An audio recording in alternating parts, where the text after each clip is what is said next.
रात के ठीक 10:47 हो रहे थे। सड़क लगभग खाली थी। बस दूर दूर तक गली की लाइट्स की हल्की पीली रोशनी और ठंडी हवा की सरसराहट। रमन अपनी बाइक तेजी से चला रहा था। उसके चेहरे पर घबराहट साफ दिख रही थी, जैसे हर सेकंड उसके लिए बहुत कीमती हो। उसने बार बार अपनी घड़ी देखी और कह रहा था, बस बस 5 मिनट। उसने खुद से कहा, आज की रात कोई आम रात नहीं थी। आज उसे अपने पापा से मिलना था, शायद आखिरी बार। दोस्तों, 3 घंटे पहले फोन बजा था। हेलो, रमन से बात हो रही है? रमन ने बोला, हाँ। फिर तभी आवाज आई, रमन जल्दी अस्पताल आओ, तुम्हारे पापा की हालत बहुत खराब है। दोस्तों, रमन के हाथ से फोन लगभग छूट गया। तभी रमन ने बोला, क्या क्या हुआ उन्हें? डॉक्टर ने कहा, हार्ट अटैक। समय बहुत कम है। दोस्तों, उस एक पल में जैसे पूरी दुनिया रुक गई थी। दोस्तों, रमन और उसके पापा के बीच सब कुछ ठीक नहीं था। 2 साल पहले एक छोटी सी बात ने इतनी बड़ी दूरी बना दी थी कि दोनों ने एक दूसरे से बात करना ही बंद कर दिया था। रमन कहता था, मुझे अपनी जिंदगी अपने हिसाब से जीनी है, और उसके पापा कहते थे, मुझे तुम्हारी ये जिद मंजूर नहीं है। दोस्तों, उस दिन के बाद घर तो एक ही था, पर रिश्ते टूट चुके थे। और रमन शहर छोड़कर चला गया।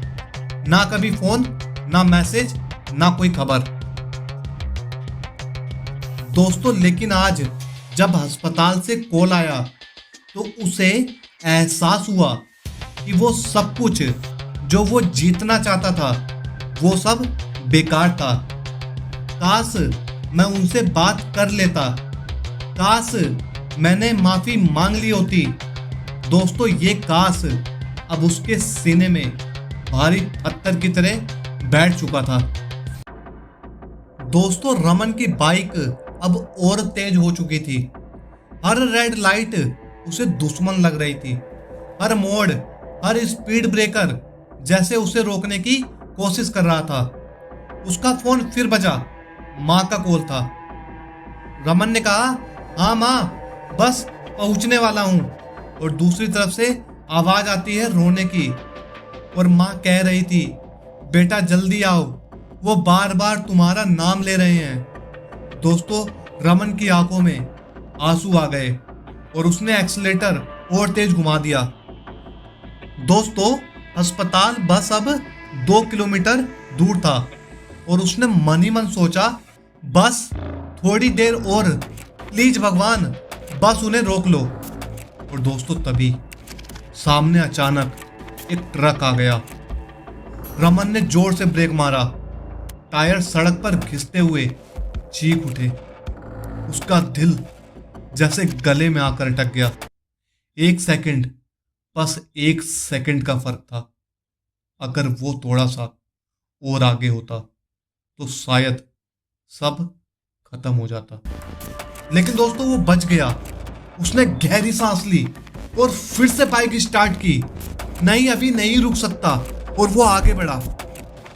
दोस्तों, रात के 10:52 हो रहे थे। अस्पताल सामने था, और उसने जैसे ही बाइक रोकी और वहीं छोड़कर दौड़ते हुए भागा। रिसेप्शन, लिफ्ट, गलियारा, सब कुछ धुंधला सा लग रहा था।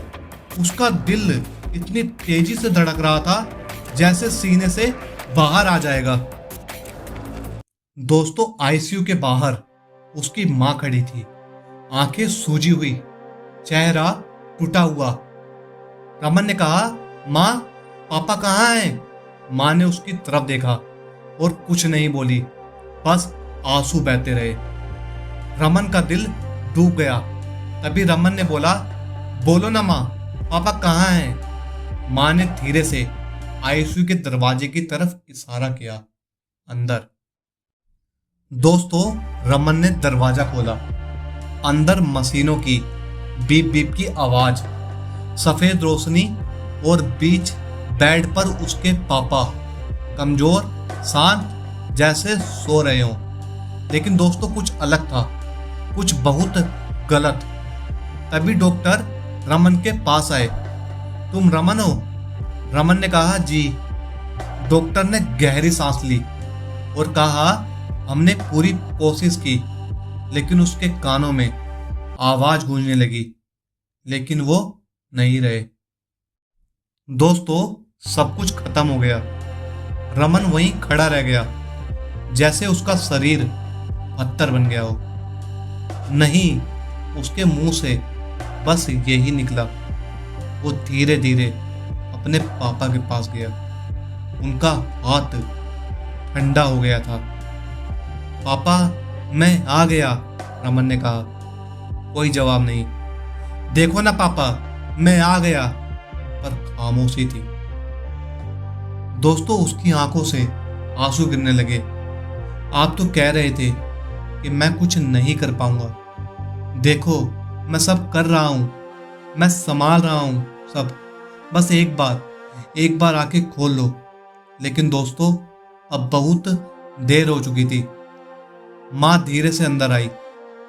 रमन, उन्होंने आखिरी में तुम्हारा ही नाम लिया था। रमन का दिल टूट गया। तभी माँ ने कहा, उन्होंने सिर्फ तेरा ही नाम लिया लास्ट में। वो कह रहे थे कि तू जरूर आएगा, तू उनका बेटा है, तू जरूर आएगा। रमन जमीन पर बैठ गया। उसके हाथ कांप रहे थे। वो कह रहा था, मैं आ गया था माँ, बस थोड़ी सी देर कर दी। पापा मेरे से नाराज थे, बस एक कदम देर हो गई। दोस्तों उस रात अस्पताल के उस कमरे में एक बेटा अपने पापा से हार गया, समय से हार गया, अपने अहंकार से हार गया। अगले दिन शमशान घाट पर आग जल रही थी। लोग खड़े थे, कुछ चुप, कुछ रो रहे थे। लेकिन रमन बस आग को देख रहा था, जैसे उसके अंदर भी कुछ जल रहा हो। उसे याद आया बचपन में उसके पापा उसे साइकिल चलाना सिखाते थे। गिरोगे तो उठना भी सीखोगे। स्कूल के पहले दिन, डरो मत, मैं बाहर खड़ा हूं। और जब पहली नौकरी थी तो कहते थे, मुझे तुम पर गर्व है बेटा। और फिर वो आखिरी झगड़ा, जाओ जो करना है करो। दोस्तों रमन ने आंखें बंद कर ली। काश उस दिन मैं चुप रह जाता, काश मैं एक कदम पीछे हट जाता। लेकिन जिंदगी में कुछ काश कभी पूरे नहीं होते। दिन बीतते गए, घर वही था, पर सब कुछ बदल चुका था। माँ चुप रहने लगी थी और रमन वो अब पहले जैसा नहीं था। एक दिन उसे अपने पापा की डायरी मिली, पुरानी धूल से भरी। उसने धीरे से खोली। पहले पन्ने पर लिखा था, आज रमन मुझसे नाराज हो गया, शायद मैं उसे समझ नहीं पाया। और दूसरे पन्ने पे लिखा था, आज उसने घर छोड़ दिया, मैंने उसे रोका नहीं, शायद गलती कर दी। और आखिरी पन्ने पर लिखा था, अगर वो ये पढ़ रहा है तो शायद मैं उसके पास नहीं रहूं। बेटा मैं तुमसे नाराज कभी नहीं था, बस डरता था कि कहीं तुम हार ना जाओ। मुझे तुम पर हमेशा गर्व था। रमन की आंखों से आंसू रुक नहीं रहे थे। पापा आपने बताया क्यों नहीं, आपने रोका क्यों नहीं? लेकिन अब जवाब देने वाला कोई नहीं था। उसने डायरी को सीने से लगा लिया और धीरे से कहा, मैं जीत गया पापा, लेकिन आपको खोकर। समय कभी नहीं रुकता, लेकिन कुछ पल हमेशा के लिए दिल में ठहर जाते हैं। उस रात की याद जब वो बस एक कदम दूर हो गया और वो उसे जिंदगी भर भूल नहीं पाया। क्योंकि दोस्तों कभी कभी बस एक कदम की दूरी पूरी जिंदगी बदल देती है।